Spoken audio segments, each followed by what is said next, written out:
नमस्कार, बहुत स्वागत है आपका एबीपी गंगा में। आप देख रहे हैं पहाड़ प्रभात और मैं हूं आपके साथ आयुषी नेगी। तो उत्तराखंड के एसीएस गृह राधा रतूड़ी के यूपी पुलिस पर दिए गए बयान के बाद अब घमासान छिड़ गया है। दरअसल राधा रतूड़ी ने प्रेस कॉन्फ्रेंस करके यूपी पुलिस पर गंभीर आरोप लगाए थे। राधा रतूड़ी ने कहा था कि कई बार यूपी पुलिस किसी निर्दोष को पकड़ती है और फिर ये कहती है कि हमने मामला सॉल्व कर दिया। राधा रतूड़ी ने यूपी पुलिस को नसीहत भी दी थी कि अपराध की सही विवेचना होनी चाहिए। इधर यूपी पुलिस पर उत्तराखंड की एसीएस गृह के उठाए गए सवाल का अब यूपी पुलिस की ओर से एडीजी प्रशांत कुमार ने करारा जवाब दिया है। एडीजी लॉ एंड ऑर्डर ने कहा है कि उत्तराखंड की एसीएस गृह राधा रतूड़ी का बयान गैर जिम्मेदाराना है, उन्हें ऐसे बयानों से बचना चाहिए। वहीं विवाद बढ़ने के बाद अब एसीएस गृह राधा रतूड़ी ने अपने बयान पर यू टर्न ले लिया है और कहा कि वो यूपी उत्तराखंड समेत सभी राज्यों की पुलिस अच्छा काम कर रही है। कई बार यूपी और उत्तराखंड की पुलिस मिलकर केस को सॉल्व करती है। उनके कहने का मतलब सिर्फ इतना था कि कोई निर्दोष किसी मामले में ना फंसे।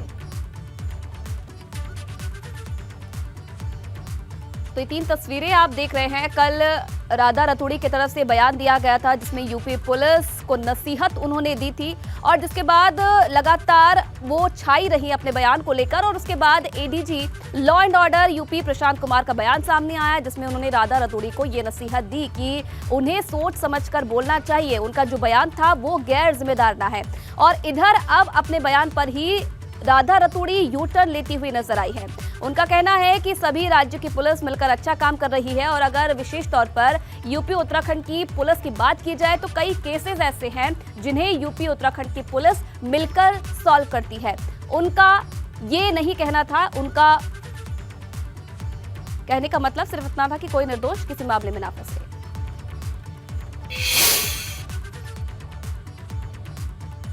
जो क्राइम है वो सॉल्व होनी चाहिए और सही तरीके से सॉल्व होना चाहिए और किसी निर्दोष को पकड़ना भी नहीं चाहिए, ये भी गलत है। कई बार यूपी पुलिस क्या करती है, किसी निर्दोष व्यक्ति को पकड़ के वो कहती है कि हमने सॉल्व कर दिया, ये भी गलत है। अगर आप एक निर्दोष व्यक्ति को सज़ा देंगे तो उससे और 99 और अपराधी पैदा होंगे। तो अपराध का सही विवेचना होनी चाहिए, सही लोगों को सज़ा मिलनी चाहिए। उत्तर प्रदेश पुलिस ने उत्तराखंड के एसीएस होम का बयान देखा और सुना है। एसीएस गृह उत्तराखंड ने बगैर तथ्यों की जानकारी किए एक गैर जिम्मेदाराना बयान जारी किया है। किसी भी सिविल सर्वेंट को ऐसे बयानों से बचना चाहिए, विशेषकर जबकि वो देश के सबसे बड़े राज्य तथा सबसे संवेदनशील राज्य से जुड़ा मुद्दा है। ये बयान खेदजनक है और तथ्यों पे आधारित नहीं है। क्या एसीएस होम को मुख्तार अंसारी एवं विजय मिश्रा, जिनको माननीय न्यायालयों ने सजा दी है, निर्दोष लगते हैं? उत्तराखंड सरकार से ये मांग करती है कि इस तरह के गैर जिम्मेदाराना बयान तथा तथ्यहीन बयानों पर तत्काल रोक लगाई। और यूपी पुलिस की ओर से एसीएस गृह राधा रतूड़ी के बयान पर जवाब देने के बाद अब राधा रतूड़ी ने अपने बयान पर सफाई देते हुए क्या कुछ कहा है वो भी आपको सुनाते हैं। प्रेस कॉन्फ्रेंस में जो विषय जिस पे बात हो रही थी वो ये है कि जो भी कोई क्राइम होता है तो उसका इन्वेस्टिगेशन सही तरीके से होना चाहिए और जो वास्तव में दोषी व्यक्ति हैं उनके खिलाफ कड़ी से कड़ी कार्रवाई होनी चाहिए। सभी प्रदेशों की पुलिस अच्छा काम कर रही हैं, यूपी पुलिस भी और उत्तराखंड पुलिस भी। और बहुत सारे ऐसे क्राइम्स होते हैं जिसमें मिल के दोनों पुलिस काम कर रही हैं और उसको सॉल्व भी कर रही हैं और बड़े बड़े अपराधियों को पकड़ा भी जा रहा है। तो आशय सिर्फ इतना ही था कि कोई निर्दोष व्यक्ति किसी भी केस में ना फंस जाए और जो वास्तव में दोषी व्यक्ति हैं उनके विरुद्ध ही पुलिस कार्रवाई करे। और इधर उत्तराखंड के सीएम पुष्कर सिंह धामी ने सीएम योगी आदित्यनाथ से फोन पर बात की है। एसीएस गृह राधा रतूड़ी के बयान के बाद सीएम योगी से फोन पर बात की है। एसीएस गृह राधा रतूड़ी ने यूपी पुलिस की कार्यशैली पर सवाल उठाए थे और इसे लेकर मुख्यमंत्री पुष्कर सिंह धामी ने सीएम योगी आदित्यनाथ से बात की है। आपको बता दें कि राधा रतूड़ी ने यूपी पुलिस पर कई सवाल खड़े किए थे जिसमें उन्होंने कहा था कि कई बार यूपी पुलिस निर्दोष लोगों को गिरफ्तार कर लेती है, सजा दे देती है, जिसके बाद लगातार सुर्खियों में है राधा रतूड़ी और इसे लेकर अब मुख्यमंत्री पुष्कर सिंह धामी ने सीएम योगी आदित्यनाथ से फोन पर बात की है।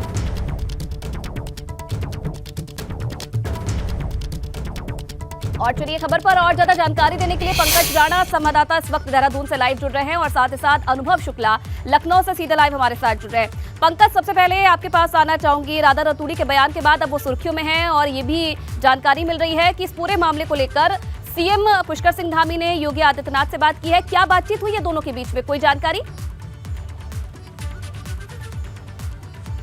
ऐसी देखिए, क्योंकि इस बयान के बाद राधा रतूड़ी ने अपनी तरफ से सफाई दे दी है। उन्होंने ये कह दिया है कि जो बयान मेरी तरफ से दिया गया था उसका आशय ये नहीं था। उसका आशय ये था कि जो भी अपराधी पकड़े जाते हैं उन पर पूरी तरह से ठोस कार्रवाई होनी चाहिए और अपराधी को ही पकड़ना चाहिए, किसी निर्दोष को इसमें इन्वॉल्व नहीं करना चाहिए। इस तरह की सफाई उन्होंने दे दी है। लेकिन एक गृह सचिव के तौर पर इस तरह का बयान देना, एक देश के सबसे बड़े राज्य की पुलिस पर सवाल खड़े करना, कहीं ना कहीं इसको लेकर अब पूरी तरह से वहाँ उत्तर प्रदेश पुलिस ने भी तमाम तरह के सवाल खड़े कर दिए हैं, क्योंकि पूरी पुलिस प्रशासन पर उत्तर प्रदेश के सवाल खड़ा हो गया है। और इसको लेकर अब मुख्यमंत्री पुष्कर सिंह धामी ने भी उत्तर प्रदेश के मुख्यमंत्री योगी आदित्यनाथ से बातचीत की है। क्योंकि देखिए, अगर हम 2-3 जिलों की बात करें, उधम सिंह नगर, देहरादून और उसके अलावा हरिद्वार जिले की बात करें, तो ये उत्तर प्रदेश की सीमाओं से मिले हुए पूरे जनपद हैं। और यहाँ पर जब भी कोई क्राइम होता है या कोई अप्रिय घटना होती है या कोई अपराध होता है, तो दोनों राज्यों की पुलिस ही समन्वय बनाकर उन अपराधियों को पकड़ती है और दोनों में समन्वय होता है। कई मामले ऐसे देखे गए हैं कि जब अपराधी उत्तर प्रदेश में क्राइम करते हैं और वो सीधे उत्तराखंड की ओर रुख करते हैं, तो उन्हें सीधे हरिद्वार, उधम सिंह नगर और देहरादून में ही एंट्री मिलती है, क्योंकि बॉर्डर एरिया है और वहाँ पर उत्तर प्रदेश की पुलिस का सहयोग उत्तराखंड की पुलिस करती है हर मामलों में। और ये चीज़ें कई बार देखी गई हैं। लेकिन क्योंकि ACS गृह हैं राधा रतूड़ी, उनकी तरफ से इस तरह का बयान दिया जाना पूरे उत्तर प्रदेश की पुलिस पर सवाल खड़े करता है। और इसीलिए मुख्यमंत्री पुष्कर सिंह धामी ने योगी आदित्यनाथ से समझौता बात की है। उन्होंने पूरे मामले की जानकारी दी है कि उनका आशय ये नहीं था, क्योंकि दोनों पुलिसों के बीच में यदि कोऑर्डिनेशन खत्म हो जाता है तो बहुत बड़ी समस्या दोनों राज्यों को हो सकती है, खासकर उत्तराखंड को हो सकती है। क्योंकि यहाँ अगर जो भी आपराधिक घटनाएं होती हैं उनमें कई चीज़ों में इन्वॉल्व उत्तर प्रदेश के अपराधी रहते हैं। और उत्तराखंड की पुलिस जब भी कोई सहयोग उत्तर प्रदेश की पुलिस से मांगती है तो वो सहयोग उन्हें मिल जाता है और तमाम अपराधियों को उन्हें जल्दी पकड़ने की सहूलत मिल जाती है। तो इस तरह की चीज़ें अब निकल कर सामने आई है। लेकिन जिस तरह से उत्तर प्रदेश के ADG law and order Prashant Kumar ने इसको गैर जिम्मेदाराना बताया, क्योंकि देखिए सारा सवाल खड़ा हो जाता है पुलिस के पूरी पुलिस की कार्यप्रणाली पर, कार्यशैली पर, कि किस तरह से उत्तर प्रदेश की पुलिस काम कर रही है। इसीलिए उन्हें इसे गैर जिम्मेदाराना बताया। लेकिन पूरा मामला अब क्योंकि दोनों प्रदेशों के मुख्यमंत्री लेवल पर चला गया है और उन्होंने बातचीत तो ले लिया है। लेकिन यूपी में क्या माहौल है उनके इस बयान के बाद, अनुभव से जान लेते हैं। अनुभव, भले ही ACS गृह अब यूटर्न लेती हुई नजर आ रही हैं, अपने बयान को उन्होंने कहा है कि उनका ये मतलब नहीं था, लेकिन अगर उत्तर प्रदेश की बात की जाए तो उनके बयान के बाद उत्तर प्रदेश प्रशासन में क्या माहौल है फिलहाल? देखिए, जिस तरीके से बयान दिया है ACS, अगर हम कहें गृह राधा रतूड़ी ने, उसके बाद आप देखिए कहीं ना कहीं यूपी पुलिस और उत्तराखंड पुलिस के बीच हम कहें तो एक तरीके से तलवार से खिंची नज़र आ रही, क्योंकि उन्होंने तो साफ तौर पर कह दिया कि यूपी पुलिस कई बार क्या करती है, केस सॉल्व करने के लिए निर्दोष लोगों को जेल भेज देती है और उसके बाद जब हंगामा मचा तो फिर सफाई दी। नेताओं को तो हमने बहुत बार यूटर्न लेते हुए देखा है, पर अधिकारी इस तरह से बयान देने के बाद यूटर्न कम ही लेते हैं। और जब ये बयान उत्तराखंड से जारी हुआ उसके बाद उत्तर प्रदेश पुलिस भी लग गई कि भाई इस तरह का बयान अगर दिया जा रहा है, खासतौर से अगर हम कहें पूरी दुनिया में सबसे ज़्यादा पुलिस फोर्स अगर कहीं पुलिस बल है तो वो उत्तर प्रदेश में, तो उसका मनोबल डाउन होता है। इसीलिए आप देखिए ADG law and order Prashant Kumar ने सबसे पहले इस पर काउंटर किया और उन्होंने कहा कि एक जो जिम्मेदार अफसर है, IAS अफसर को इस तरह का गैर जिम्मेदाराना बयान नहीं देना चाहिए। मुख्तार अंसारी का उदाहरण दिया, खनन माफिया जावेद का उदाहरण दिया, विजय मिश्रा का उदाहरण दिया और फिर पुष्कर सिंह धामी ने भी मुख्यमंत्री योगी आदित्यनाथ से फ़ोन पर बात की और उन्होंने कहा कि देखिए आशा ऐसा नहीं था, अफसर ने भले ही ऐसा कह दिया, पर हमेशा ही उत्तर प्रदेश की पुलिस ने उत्तराखंड पुलिस की मदद की है। दोनों पुलिस एक साथ मिलकर, दोनों राज्यों की पुलिस एक साथ मिलकर अपराधियों को पकड़ती है। मामला कहाँ से शुरू हुआ? मामला शुरू हुआ उधम सिंह नगर में जिस तरीके से कार्रवाई हुई, एक महिला की मौत हुई, उसके बाद ये सारी चीज़ें शुरू हुई। और जब कल उस पर बयान दे रही थी ACS तो उन्होंने इस तरह का बयान दे दिया। कई बार होता है कि अफसर जो हम कहें कि जो कैमरा फ्रेंडली नहीं है, मीडिया फ्रेंडली नहीं है, उससे जब आप सवाल पूछे तो इस तरह की चीज़ें वो कह देते हैं। पर ये ज़रूर है कि कहीं ना कहीं ना केवल उत्तर प्रदेश पुलिस बल्कि जो सरकार के मंत्री हैं, पार्टी के लोग हैं, वो भी यही कह रहे हैं कि नहीं, यूपी पुलिस बहुत बेहतर काम कर रही है। और हमने जैसा पहले कहा, देखिए पूरी दुनिया में अगर सबसे ज़्यादा पुलिस फोर्स कहीं है तो उत्तर प्रदेश में है। अगर आप देखिए इतना पुलिस फोर्स, इतनी बड़ी पुलिसिंग कहीं पर भी नहीं है। और इस तरह से अगर कोई एक जिम्मेदार अफसर, IAS अफसर जो है वो अगर किसी दूसरे राज्य की पुलिसिंग के बारे में, वहाँ की पुलिस के बारे में इस तरह की बात कहे या आरोप लगाए तो उससे मनोबल जो है वो गिरता है। और कहीं ना कहीं देखिए, भले ही यूटर्न उनकी तरफ से ले लिया गया हो, सफाई दे दी गई हो, लेकिन देखने को ये लग रहा है कि यहीं पे मुश्किल खत्म होती हुई नजर नहीं आ रही है राधा रतूड़ी की। बहुत धन्यवाद आप दोनों का, पंकज आपका भी और अनुभव आपका भी तमाम जानकारी देने के लिए। और चलिए इसी बीच एक बड़ी खबर आपको बता दें तो देश में कई जगहों पर NIA की छापेमारी, दिल्ली समेत 40 जगहों पर NIA का छापा, उत्तराखंड में भी NIA की छापेमारी। आतंकी गतिविधियों, गैंगस्टर और ड्रग्स तस्करों से जुड़ा है मामला। तो ये बड़ी जानकारी फिलहाल मिल रही है। आपको बता दें कि देश में कई जगह पर NIA की छापेमारी, दिल्ली समेत 40 जगह ऐसी है जहां पर NIA ने छापा मारा है। उत्तराखंड के भी कई जिले ऐसे हैं जहां पर NIA की छापेमारी हुई है। और चलिए अविनाश फिलहाल इस खबर पर और ज्यादा जानकारी के लिए हमारे साथ जुड़ रहे हैं। अविनाश, NIA पूरे देश भर में छापेमारी कर रही है, उत्तराखंड के भी कई जिले शामिल हैं, क्या कुछ जानकारी? और देखिए आयुष्य, अगर बात करें जिस तरीके से NIA दिल्ली समेत उत्तराखंड समेत 40 जगहों पर छापेमारी कर रही है, इसमें अगर बात करें तो जिस तरीके से आतंकियों के जो गैंगस्टरों के साथ संबंध होते हैं उनको लेकर के इनपुट मिला है, उसी के मद्देनजर ये छापेमारी की जा रही है। इसके साथ साथ अगर बात करें तो ये भी पता चला कि आतंकी किस तरीके से ड्रग मार्केट क्रिएट कर रहे हैं और कैसे ड्रग्स की सप्लाई कर रहे हैं तमाम तरह जो गैंगस्टर्स है उनके साथ मिलकर। तो इसी नेक्सस को तोड़ने के लिए, इसी नेक्सस को खत्म करने के लिए NIA ने अगर आज बात की तो उत्तराखंड समेत राजस्थान, ये तमाम सारे राज्य जहां पे छापेमारी की है और कई लोगों से पूछताछ की है और तमाम सारे इनपुट के आधार पे लोगों को हिरासत में भी लेने का काम किया जा रहा है। जी अविनाश, अगर विशेष तौर पर उत्तराखंड की बात की जाए तो कौन कौन सी ऐसी जगह है जहां पर NIA की छापेमारी चल रही है सर? देखिए, जो सूत्रों के अनुसार जानकारी मिली है कि उत्तराखंड में खासतौर से हरिद्वार और इसके अलावा अगर बात करें तो उधमसिंह नगर जो जिला है वहां पर और देहरादून में, यहाँ पे कुछ लोकेशन पे छापेमारी की गई है NIA की तरफ से, जहाँ पे जो गैंगस्टर्स हैं जो ड्रग्स कैटेगरी में व्याप्त है, जो ड्रग्स सप्लाई कर रहे हैं उनको नेक्सस को तोड़ने के लिए छापेमारी की गई है और उनको कहीं ना कहीं गिरफ्तार भी किया जा रहा है और हिरासत में भी लिया जा रहा है। जी चलिए, बहुत धन्यवाद अविनाश आपका तमाम जानकारी के लिए। तो ये बड़ी खबर आप देख रहे हैं, देश भर में NIA की छापेमारी और उत्तराखंड के भी कई जिले ऐसे हैं जहां पर NIA की छापेमारी इस वक्त चल रही है। बढ़ेंगे देहरादून से बड़ी खबर आपको बता दें तो 21 और 22 अक्टूबर को PM मोदी का उत्तराखंड दौरा। 21 अक्टूबर को केदारनाथ में पूजा के बाद पुनर्निर्माण कार्यों की समीक्षा करेंगे प्रधानमंत्री और 21 अक्टूबर को ही बद्रीनाथ धाम पहुंचेंगे प्रधानमंत्री मोदी। पूजा अर्चना करने के बाद सैनिकों के साथ दिवाली मनाएंगे। चमोली के माणा में स्थित स्थानीय लोगों से मिलने का भी प्रधानमंत्री का कार्यक्रम है। तो ये बड़ी जानकारी मिल रही है।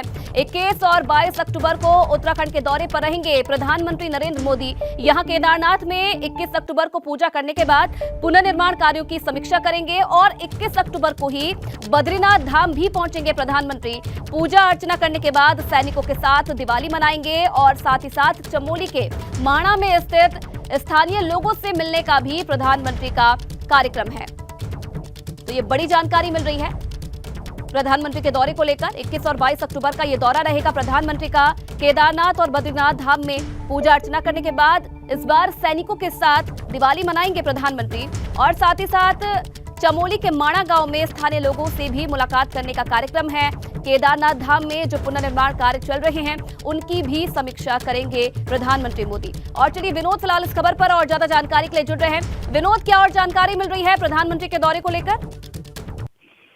आयुष, देखिए 21 अक्टूबर को प्रधानमंत्री नरेंद्र मोदी केदारनाथ पहुंचेंगे और पूजा अर्चना करने के बाद में तमाम पुनर्निर्माण कार्यों की समीक्षा बैठक भी प्रधानमंत्री मोदी करेंगे। और सबसे महत्वपूर्ण, हाल ही में जो सोनप्रयाग से लेकर केदार धाम तक 13 किलोमीटर का जो रोपवे प्रोजेक्ट है उसको लेकर भी समीक्षा बैठक प्रधानमंत्री नरेंद्र मोदी करेंगे। और 21 अक्टूबर को ही बद्रीनाथ धाम जाने का भी कार्यक्रम है। रात्रि विश्राम जनपद चमोली के सीमांत क्षेत्र माणा में उनका होगा और उसके अलावा स्थानीय लोगों से भी मुलाकात करने का कार्यक्रम है। और इसके अलावा जो सैनिक है और सेना के अधिकारियों के साथ में दिवाली मनाने का भी कार्यक्रम प्रधानमंत्री नरेंद्र मोदी का है। 21 अक्टूबर की रात्रि विश्राम जनपद चमोली में उनका रहेगा, लेकिन 2 दिनों का जो उत्तराखंड दौरा प्रधानमंत्री नरेंद्र मोदी का है वो बिल्कुल फाइनल हो चुका है। 21 अक्टूबर को प्रधानमंत्री केदार धाम पहुंचेंगे और पूजा अर्चना करने के बाद में तमाम निर्माण कार्यों और रोपवे प्रोजेक्ट की समीक्षा बैठक अधिकारियों के साथ करेंगे। और उसी दौरान 21 अक्टूबर को ही बद्रीनाथ धाम के लिए रवाना होंगे। रात्रि विश्राम भी जनपद चमोली के सीमांत क्षेत्र में ही होगा और सैनिकों के साथ में और सेना के अधिकारियों के साथ में इस बार हर साल की तरह प्रधानमंत्री नरेंद्र मोदी सैनिकों के साथ दिवाली मनाएंगे। चलिए, धन्यवाद विनोद आपका तमाम जानकारी देने के लिए। तो ये बड़ी जानकारी फिलहाल मिल रही है। और चलिए इसी बीच एक और बड़ी खबर आपको बता दें देहरादून से। आज से 2 दिन के उत्तराखंड दौरे पर हैं दुष्यंत गौतम। प्रदेश कार्यकारिणी के गठन के बाद ये पहला दौरा है। सभी पार्टी पदाधिकारियों के साथ बैठक करेंगे। तो ये बड़ी जानकारी मिल रही है। आज से 2 दिन के दौरे पर रहेंगे दुष्यंत गौतम। प्रदेश कार्यकारिणी के गठन के बाद ये पहला दौरा है दुष्यंत गौतम का और यहाँ सभी पार्टी पदाधिकारियों के साथ बैठक करेंगे। आने वाले चुनाव को लेकर रणनीति भी बनाई जाएगी। और इससे पहले कल भाजपा के राष्ट्रीय महामंत्री कैलाश विजयवर्गीय ने देहरादून में अहम बैठक की। इस दौरान उन्होंने भाजपा मुख्यालय में मेयर, नगरपालिका, नगर पंचायत अध्यक्षों, जिला पंचायत अध्यक्षों और ब्लॉक प्रमुखों के साथ बैठक की है। बैठक के दौरान आगामी चुनावों के मद्देनजर बातचीत हुई है। पार्टी पदाधिकारियों से कहा कि केंद्र और राज्य सरकार की योजनाओं को जन जन तक पहुंचाया जाए। पोलिंग बूथ की बैठक ली हमने, मंडल की बैठक ली, जिले की बैठक ली, फिर एक बुद्धिजीवी सम्मेलन किया, फिर यहाँ के महापौर, नगर पालिका अध्यक्ष, नगर पंचायत अध्यक्ष के साथ बैठे, फिर जिला पंचायत और ब्लॉक अध्यक्ष के साथ बैठे।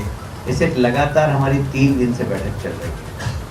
फिर कैबिनेट के साथ भी बैठे और संगठन सरकार के बीच का तालमेल, इस संदर्भ में विस्तार से काफ़ी चर्चा हुई है। और कुल मिलाकर उत्तराखंड एक ऐसा प्रदेश है, छोटा तो है ही, पर माननीय प्रधानमंत्री जी के लिए बड़ा लवली प्रदेश है। प्रधानमंत्री जी इस प्रदेश को बहुत प्यार करते हैं। और इसी बीच एक और बड़ी जानकारी मिल रही है। आज हरिद्वार के दौरे पर रहेंगे सीएम पुष्कर सिंह धामी। नवनिर्वाचित जिला पंचायत अध्यक्ष, पंचायत प्रतिनिधियों का शपथ ग्रहण कार्यक्रम में शामिल होंगे सीएम। और सीएम पुष्कर सिंह धामी कार्यक्रम में शामिल होने सहारनपुर के देवबंद भी जाएंगे। तो ये जानकारी मिल रही है। सीएम पुष्कर सिंह धामी के कार्यक्रम को लेकर आज हरिद्वार के दौरे पर रहेंगे सीएम पुष्कर सिंह धामी। यहां नवनिर्वाचित जिला पंचायत अध्यक्ष, पंचायत प्रतिनिधियों के शपथ ग्रहण कार्यक्रम में शामिल होंगे। और इसी के साथ साथ सहारनपुर के देवबंद में भी एक कार्यक्रम में शामिल होने के लिए सीएम जाएंगे।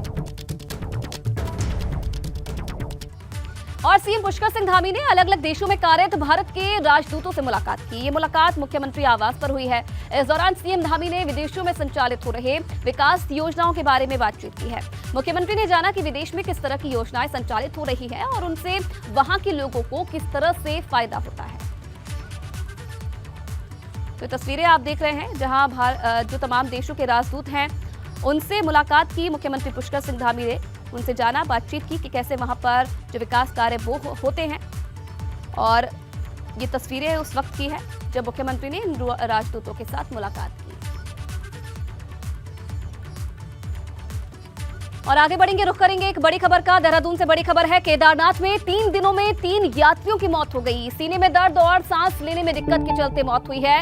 मुंबई के 2 और जामनगर के 1 तीर्थ यात्री की जान गई है। कपाट खुलने के बाद से अब तक 146 श्रद्धालुओं की मौत हुई है। तो ये बड़ी जानकारी मिल रही है। केदारनाथ में 3 दिनों में 3 यात्रियों की मौत हो गई है। सीने में दर्द और सांस लेने में दिक्कत के चलते ये मौत बताई जा रही है, जिसमें मुंबई और जामनगर की तीर्थ यात्री बताए जा रहे हैं। कपाट खुलने के बाद से अगर बात की जाए तो अब तक केदारनाथ में 146 श्रद्धालुओं की मौत हुई है। तो 3 दिन में 3 यात्रियों की मौत हो गई है, जिसमें बताया जा रहा है कि सांस लेने में दिक्कत और कई दूसरी वजह से इन तीर्थ यात्रियों की मौत हुई है। और चलिए इसी खबर के साथ पहाड़ प्रभात में फिलहाल इतना ही। तमाम खबरों के लिए आप बने रहिए एबीपी गंगा के साथ।